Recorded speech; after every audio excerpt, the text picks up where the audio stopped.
What's up YouTube, this is Coding for Noobs, and I believe this is your 22nd Java programming tutorial. But first I'd like to take a moment just to apologize for the slight delay you've probably had between this video and my last video.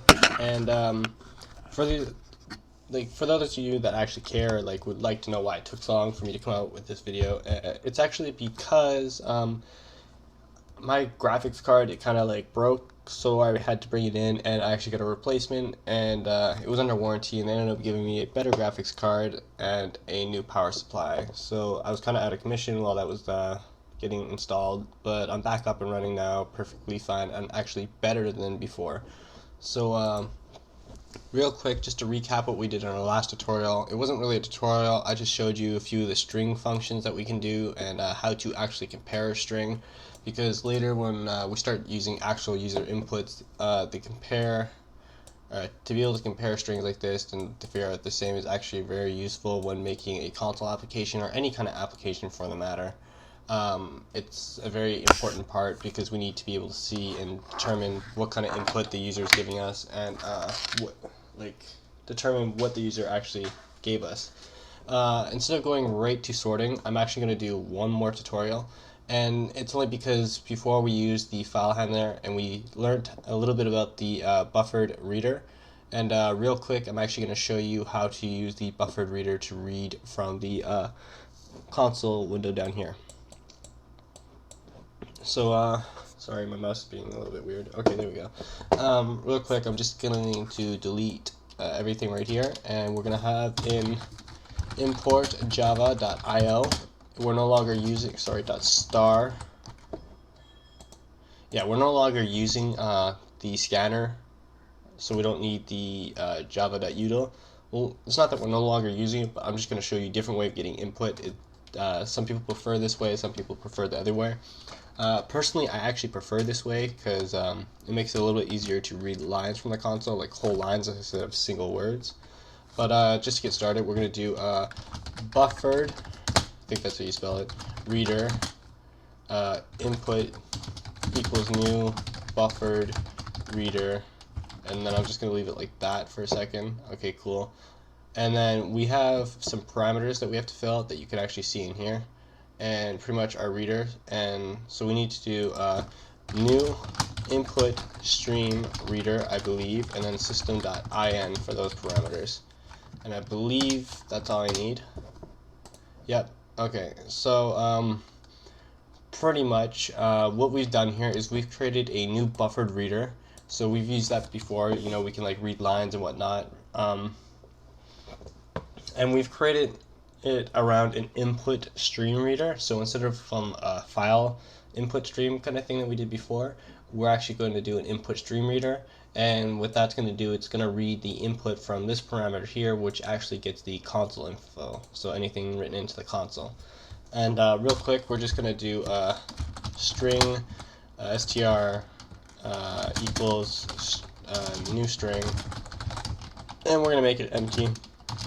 And what we can do here now is str equals input dot read line. So what this is going to do is it's going to read a line from the console, whatever they type in for the whole line, and we're going to see that we get an error here, and that's because, like before, we actually have to handle the IO exception. So real quick, we're just going to hover over and add throws declaration, and this is going to throw our IO exception. Real quick, what we're just going to do just to show you how this works, we're going to do system.out.println str.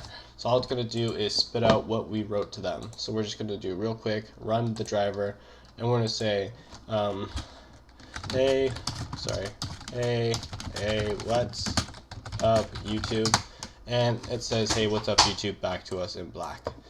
So that's how we use the input stream reader. Something you'll want to know actually is how we can read integers. So right now we can only read strings, and I believe characters maybe too. But to read an integer for say, so let's say we have int I equals 0, and we want to assign I to whatever the user inputs. So when we do I equals str, so str is equal to whatever the user input, we have an error here, and it says cannot change I to string. And if we try to cast it like I taught you before, we won't be able to do that either because we can't cast the two data types together.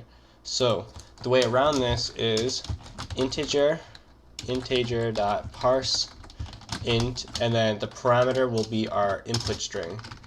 So basically it looks like this. And now int I is going to be able to the integer that it was able to parse out of this string. This works for things like doubles and decimals and probably floats, I believe, too. There's a bunch of data types that have their own parsing function, but basically all it does is it will grab the integer from the string. So what we're going to do, just to show you how this works, is now I'm just going to output the integer value. So we're going to see it change from 0 to whatever the user inputs. So we could do something like we'll do 101, and it's just going to output 101 back to us. So that's how we can read integers this way. But yeah, thanks for watching, guys. I hope you learned how to use the buffer reader. If you have any questions, let me know. I'm going to include this source in Pastebin just because it's a little bit different now when opposed to the scanner where we just have the one parameter and we actually have to create another parameter within called the input stream reader. And it might be a little bit confusing also using this parse function. So I'm just going to comment this real quick. This converts the string to an integer so we can pass the variable, pass the value. Yeah, so I'm just going to include this in the Pastebin, that way you guys can reference back to it if you need help. And in our next tutorial, we're going to be creating basically the base to our sorting program.